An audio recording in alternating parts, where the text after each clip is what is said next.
You know that feeling when a song just hits you, gives you goosebumps, and all you can manage to say is, wow, that's just so good. Well, today we're going to fix that.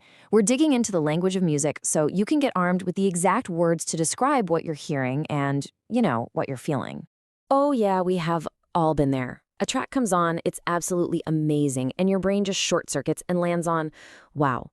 So today, we're building a little vocabulary toolkit so you can actually explain why that music is so awesome.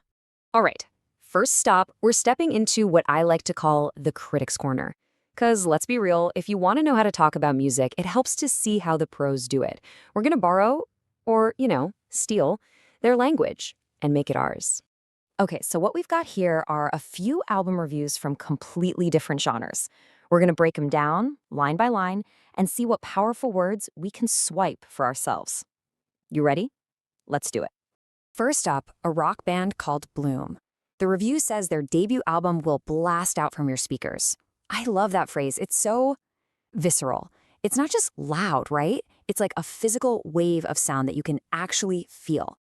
So yeah, blast out basically just means to sound incredibly loud.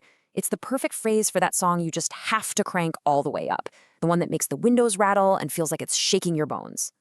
Okay, next let's look at a pop artist, Johnny McRoy. The review points out his easy listening style and his catchy tunes. Now, easy listening is pretty much what it sounds like. It's chill, it's relaxing, but catchy, that's where the pop magic really is. A catchy tune is basically an earworm, the kind that gets stuck in your head, but in a good way. It's pleasant, and crucially, it's super easy to remember. It's the secret sauce for a monster pop hit, that hook that just reels you in and refuses to let go. All right, let's switch gears completely and jump into the classical world with the Oxbridge Symphonia. The review here praises their virtuoso performance. Now, virtuoso, that's a heavy word. You don't just throw that around. It's reserved for a level of skill that is just breathtaking. So what is a virtuoso? It's someone with a jaw-dropping, absolutely off-the-charts level of skill. Just picture a guitarist whose fingers are moving so fast they're just a blur, or a pianist who seems to be having a deep conversation with the piano. That's a virtuoso. And for our last example, we've got rap artist Jola V. Her album features remixed tracks and up-tempo numbers. So a remix is when you take a song people already know and just give it a totally fresh spin, perfect for the dance floor. And up-tempo? Well, that's all about high energy, a fast beat that just makes you want to move. So let's do a quick recap. You've got the intense rock that will blast out, the pop music that's super catchy, the mind-blowing skill of a virtuoso, and the dance floor energy of something up-tempo. See how each word just perfectly nails a totally different vibe? Okay, but that's only one side of the coin, right? We've been talking like listeners, describing the music after it's already made. What about the language the musicians themselves use? Let's switch it up. Let's hop out of the audience and get into the musician's chair for a minute. Because when you're the one holding the instrument, the whole vocabulary changes. It's not so much about the feeling it creates, it's about the action of creating it. It's about how the music is built piece by piece. It really is a whole different world. I mean, think about the difference here. Someone might say, oh, he's got no musical talent, which is kind of a final, dismissive thing to say. But the language of a musician is about action. I saw him strumming a guitar.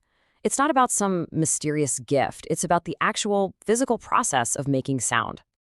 And that process, well, it's a journey, not some kind of magic trick.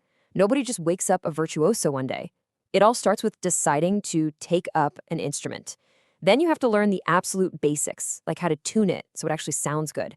And from there, it's all about the work, playing a piece again and again and again until it's second nature. Okay, so let's bring all this home. It's your turn at the mic now. You are officially equipped with words that cover both sides of the speaker, the experience of listening to music, and the process of actually creating it. This is your brand new toolkit. You've got words to describe the raw power of a song that will blast out, the incredible skill of a virtuoso, and even the simple, fundamental actions like strumming and tuning that make all of it possible. This is your new language for music.